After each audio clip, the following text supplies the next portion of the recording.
Pardon. Encore un jour qui passe. Chez moi, il est 19h. Ça va, je trouve que même si on s'ennuie énormément, le temps passe. Aujourd'hui, on n'a pas fait grand-chose. J'ai fait un gâteau ce matin avec Chelsea. Cet après-midi, j'ai fait des panini pour les garçons.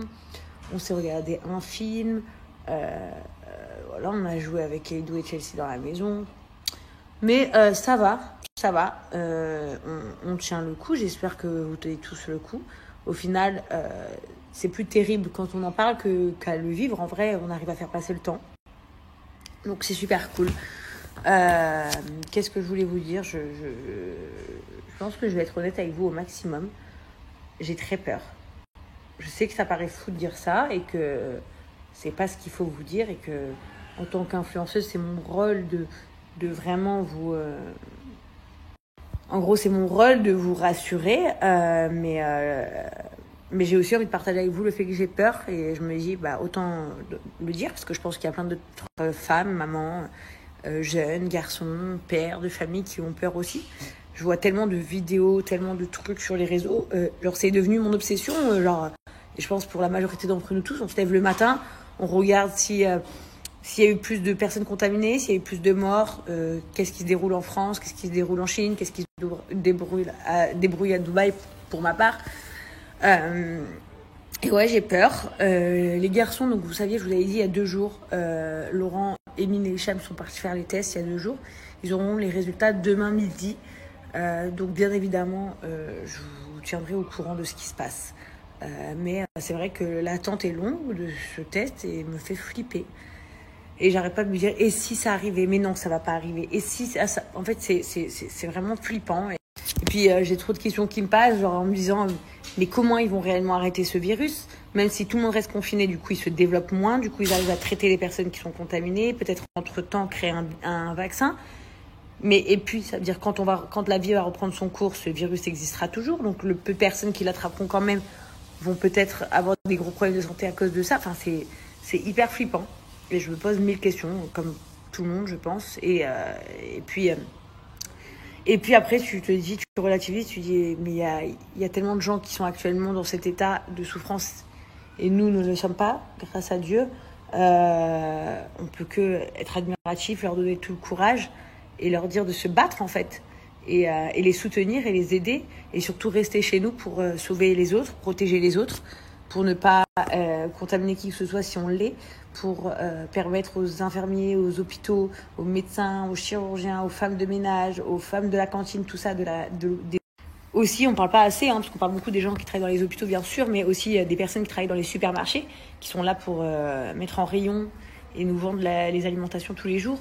Les personnes qui travaillent dans les pharmacies, les pharmaciens, qui sont là pour fournir les médicaments, enfin, toutes ces personnes-là, en fait.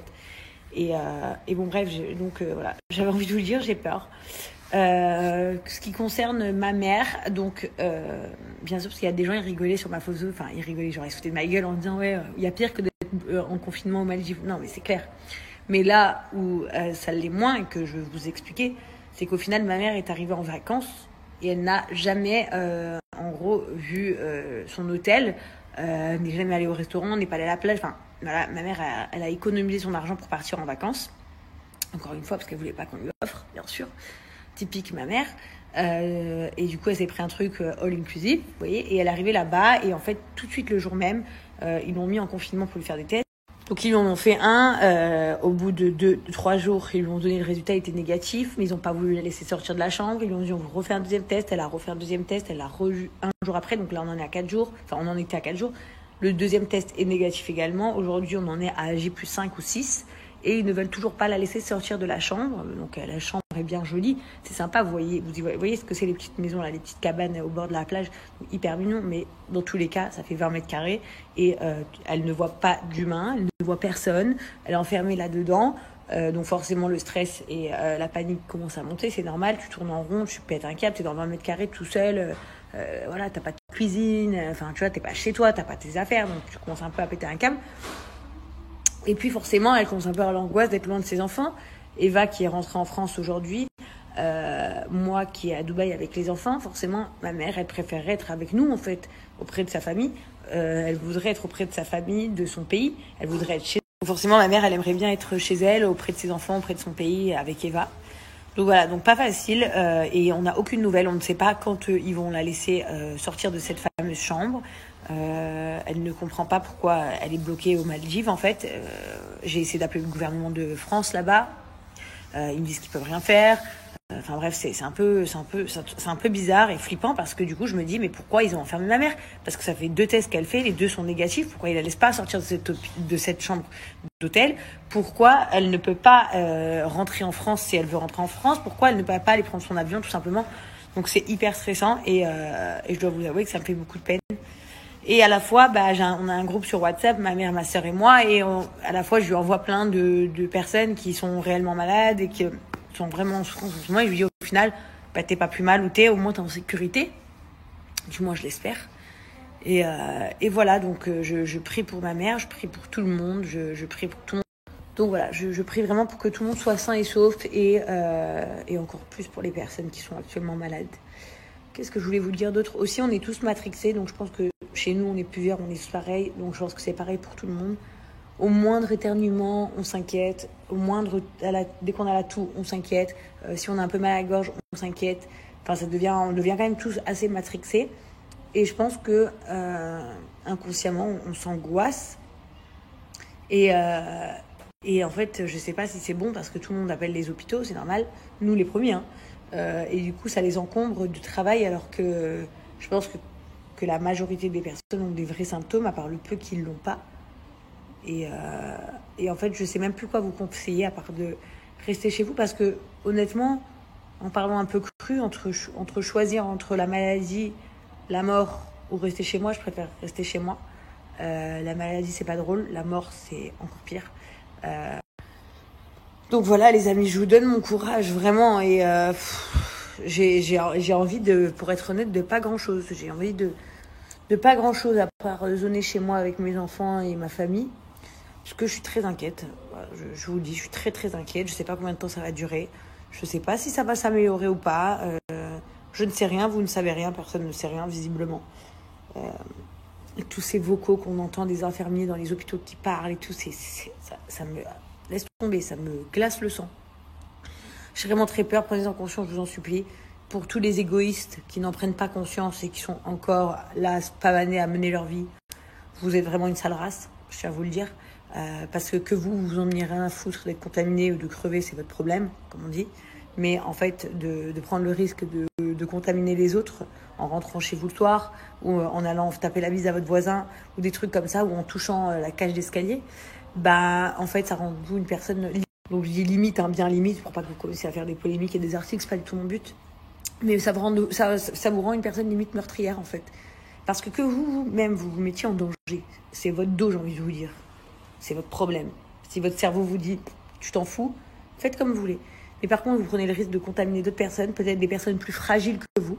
Et ces personnes-là, peut-être, peuvent perdre la vie, ou peuvent rester plusieurs semaines hospitalisées ou en réanimation. Et c'est des personnes peut-être qui voulaient se protéger. Donc ça, c'est injuste. Et ça, c'est vraiment de l'égoïsme pur et dur. Et c'est pour ça que je dis que limite, j'ai pas de mots en fait pour ces gens-là. Je pourrais les insulter, mais ça ne fait plus partie de mon vocabulaire d'insulter les gens comme ça. Donc voilà, toutes les personnes qui sont fatiguées d'être chez soi, qui en ont marre, qui sont fatiguées avec leurs enfants, qui s'inquiètent énormément, qui s'ennuient, qui tournent en rond. Vous savez quoi? Vous êtes des héros. C'est ça que je voulais vous dire. Vous êtes des héros parce que grâce à vous, beaucoup moins de personnes sont contaminées et vous vous protégez également. Et à l'heure actuelle, c'est le plus important. Donc voilà, vous êtes des héros. Pensez-le. À chaque matin, quand vous tournez en rond, quand vous pétez un câble, quand vous n'en pouvez plus, dites-vous que vous êtes des bonnes personnes et que vous faites une belle cause. Et que c'est grâce aux gens comme vous que toute cette merde va s'arrêter et que tout le monde va pouvoir prendre sa vie et surtout que personne ne va mourir. Le but, c'est de minimiser les dégâts. C'est une catastrophe. Les résultats en France me choquent. Le nombre de personnes contaminées, le nombre de personnes décédées et le peu de nombre de personnes guéries. C'est affolant, ça fait peur. J'ai peur. Je vous le dis, moi j'ai peur. J'ai peur et ayez peur. Et je pense que c'est même pas honteux d'avoir peur en réalité. Ayez peur et restez chez vous, protégez-vous, je vous en supplie.